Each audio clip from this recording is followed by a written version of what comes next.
stage.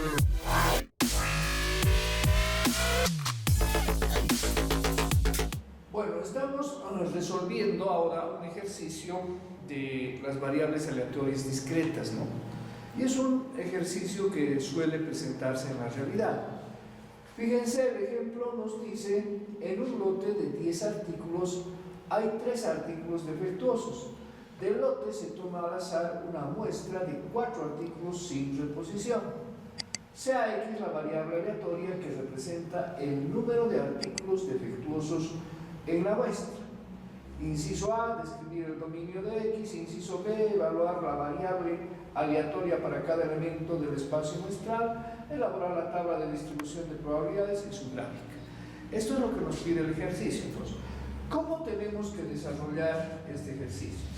Como siempre hemos mencionado, todo parte en el experimento aleatorio. Nuestro experimento aleatorio en este ejercicio nos dice tomar al azar una muestra de 4 artículos sin reposición. Entonces,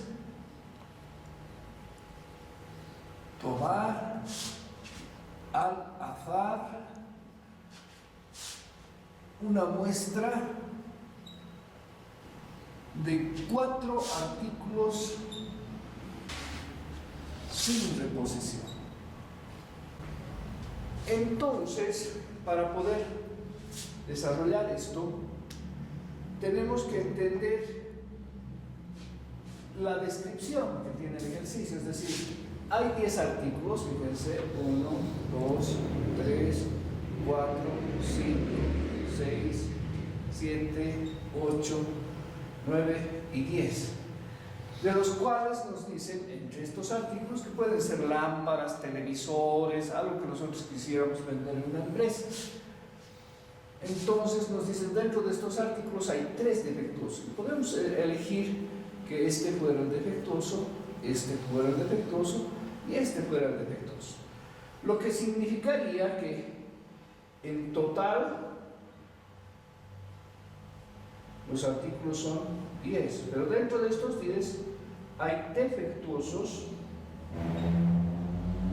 3 y no defectuosos 7. Entonces, esos son los artículos que tenemos en el almacén. Ahora, nos dice describa el dominio de la variable aleatoria. Bien, para describir el dominio, esto es el espacio muestral. Entonces, tenemos que entender que omega tiene elementos, que cada elemento es una muestra extraída de este almacén. Es decir, yo puedo armar, por ejemplo, una muestra de los artículos 1, 2, 3 y 4. Esa es una muestra. Y si yo reviso estos artículos, el tercero es defectuoso, el resto son no defectuosos. O podría ser una muestra que pudiesen ser los artículos 1, 2, 4 y 5, no defectuosos, no defectuosos, no defectuosos, no defectuosos. O podría haber tomado la muestra 5, 8, 9 y 10. Y nuevamente son no defectuosos, no defectuosos, no defectuosos, no defectuosos, ¿no? Y podría hacer la muestra también 1, 3, 6 y 8. Entonces aquí tengo no, defectuoso, defectuoso, no. O podría hacer la muestra 1, 3, 6 y 7. Entonces aquí tendría de esta manera 1 defectuoso y 3 defectuosos, ¿no? Entonces, como nos damos cuenta, son arreglos, son combinaciones de artículos defectuosos y no defectuosos cada una de las muestras. Y nos están diciendo que el muestreo se está haciendo sin reposición. Para calcular cuántas muestras podemos hacer y de qué tipo son estas muestras, pues fíjense, por ejemplo en esta, los artículos son no defectuosos, como habíamos dicho. Entonces, podríamos hacer una muestra que sea Bien, entonces una de las muestras podría ser no defectuoso, no defectuoso, no defectuoso y no defectuoso. Otra podría ser con un defectuoso, otra podría ser con dos defectuosos y la última podría ser con tres defectuosos y un no defectuoso. Ese podría ser el espacio muestral en su estructura y escuchando lo que es la variable aleatoria, porque la variable aleatoria X lo que hace y nos dice, cuenta el número de artículos defectuosos en la muestra. Número de artículos defectuosos. Entonces claramente nos podemos dar cuenta que el rango de la variable va a tener o 0 artículos defectuosos, o un artículo defectuoso, o 2, o máximo 3 artículos defectuosos. Ese vendría a ser el rango. El tema es que ahora, para poder calcular y hacer la tabla de distribución de probabilidades, uno, tengo que saber cuántos elementos tiene mi espacio muestral, y dos, tengo que identificar esos tipos de elementos. Es decir, el número de elementos del espacio muestral yo lo puedo calcular como una combinación de 10 artículos tomados de 4 en 4, lo cual, haciendo los cálculos, nos saldría 210 muestras que podemos hacer con este total de 10 artículos tomados de 4 en 4. Esa sería la cantidad de elementos que tiene el espacio muestral. Luego, ahora viene el problema. Tengo que saber cuántos elementos hay del tipo 0 defectuosos. Ese es el valor del rango y que implica no. ¿Cómo puedo saber en estos 210 cuántas muestras hay con 0 artículos? Fíjense, no es una, porque ya habíamos visto, aquí había una y aquí había otra, ¿no? Entonces, para calcular también usamos combinaciones. ¿Cómo tenemos que combinar? Fíjense, hemos dicho que en el almacén tenemos dos tipos de artículos, defectuosos y no defectuosos. Entonces, primero, voy a agarrar los artículos no defectuosos, que son 3. Y segundo, voy a agarrar los artículos que son no defectuosos, son 7. Ahora, para armar las muestras, yo digo, aquí hay 0 defectuosos. Entonces, de estos 3 tomo 0. Y de estos 7 los tomo los 4. Y esta multiplicación me daría el total de elementos que tiene este tipo de estructura, ¿no? Entonces veríamos una combinación de 3 elementos tomados de 0 en 0 que nos da un valor de 1 que se multiplicaría por otra combinación que sería de 7 elementos tomados de 4 en 4, en este caso 35. Entonces, multiplicando esto, el total de muestras que tenemos de ese tipo son 35, ¿no? Luego, lo propio hacemos para las muestras que tienen un artículo defectuoso, es decir, el artículo defectuoso puede estar al principio, puede estar al medio o puede estar al final. Pero igual, ¿cómo contamos? Sería de estos 3 tomo 1 y de estos 7 la muestra obviamente ya no va a estar con todos sino con 3. Multiplicamos esto y nos daría, eso sería igual a 3 multiplicado por, y luego tendríamos el total 105 muestras que tienen un artículo defectuoso. Luego iríamos a 2 artículos defectuosos, es decir, muestras defectuoso, defectuoso, no defectuoso, no defectuoso. Nuevamente, esto es una combinación de 3 tomo 2, de 7 tomo 2. ¿No? Y para cerrar tendríamos 3 defectuosos en la muestra, es decir, 1, 2, 3 y 1 defectuoso.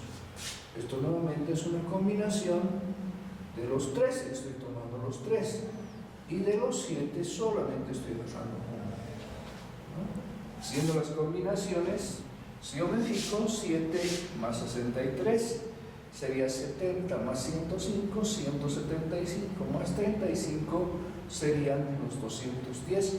que tiene el espacio muestral. Entonces ya tendríamos las cantidades de elementos que tienen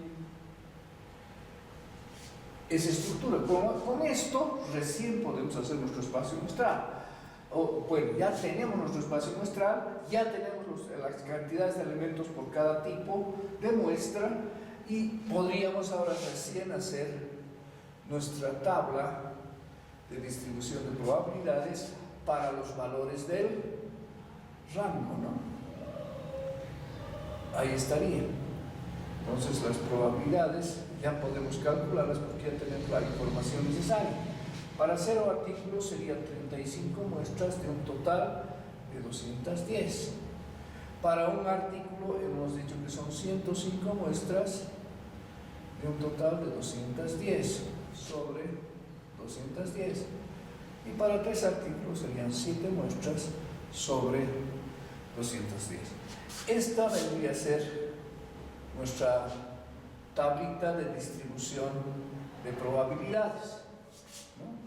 Que obviamente podemos ir simplificando, podemos ir mejorando su presentación para hacer la gráfica, ¿no? Pero la gráfica la vamos a ver directamente las técnicas de conteo. No estamos trabajando con un espacio muestral pequeño, fíjense, ya el espacio muestral es de 210 elementos, ¿no? 210 elementos. Y estamos usando nuevamente técnicas de conteo para saber cuántas muestras de diferentes tipos pueden armarse y pueden hacerse. Para cuando x es 0, calculada con las combinaciones que hemos usado, dividido entre la combinación que da el espacio muestral. Entonces 35 sobre 210, 105 sobre 210, 63 sobre 210 y 7 sobre 210. Entonces la fórmula para calcular la probabilidad serían combinaciones multiplicadas aquí y divididas entre la combinación que arma el espacio muestral, para empezar, ¿no? Entonces, luego podemos ver la tabla que hemos elaborado, pero ya con valores decimales, para poder graficar, ¿no? Entonces, la gráfica la tenemos aquí. Aquí están los valores X y aquí estarían los valores de probabilidad, ¿no? Se entiende que esta gráfica empieza aquí, ¿no? Y entonces estamos viendo la forma que tiene la distribución de probabilidades. Pues tiene un pico alto en el valor 1, ¿no? Y luego en el 2 y el resto ya es un poco menor. ¿Cómo interpretamos? O sea, ¿cómo dentro de la realidad? Acuérdense que es una tienda, podríamos entender que es una tienda vendedora de lámparas. Y sabemos que en el almacén tenemos 10 lámparas que las vamos a comercializar con nuestros 4 vendedores. Y los 4 vendedores pues van a sacar las lámparas al azar del almacén, ¿no? Entonces ellos no saben si va a salir una lámpara defectuosa o no defectuosa. Y con este cuadro lo que estamos viendo es la probabilidad de que tengamos problemas en realidad, ¿no? Fíjense, el valor 0 implicaría que no ha salido ninguna lámpara defectuosa al hacer la comercialización. Y esto, para su ocurrencia, tiene un 17% de probabilidad, ¿no? Luego, el que salga una lámpara defectuosa tiene una probabilidad del 50%, o sea, la mitad de la probabilidad. Para que salgan 2 tiene 30% y 3 ya la probabilidad es apenas del 3%, muy pequeño. Entonces, ¿qué nos está diciendo esto? Nosotros, si hacemos la comercialización, podemos arriesgarnos a perder o a tener problemas con uno de nuestros clientes, porque obviamente le va a llegar un artículo defectuoso. Claro que nosotros podemos disculparnos y cambiárselo el artículo sin hacer mucho problema, ¿no? Porque estamos en conciencia de que hay algunos artículos defectuosos en el almacén. Ahora, de que nos vengan a reclamar 2 clientes, hay un 30% de probabilidad, ¿no? Y bueno, el que ninguno de los clientes me reclame implicaría un 17% y que los 3 lleguen, porque han salido las 3 lámparas defectuosas, apenas es del 3%. Esa es la explicación que tendríamos que tomar en cuenta para tomar decisiones. Entonces, en este caso, como son 10 las lámparas que tenemos en el almacén, y sabemos que hay 3 defectuosas, porque generalmente cuando nos mandan los artículos, no todos están excelentemente bien, peor si son cantidades grandes. Este es un ejemplo en pequeñito. Esto puede ocurrir con almacenes que tienen 100, 1000 artículos, ¿no?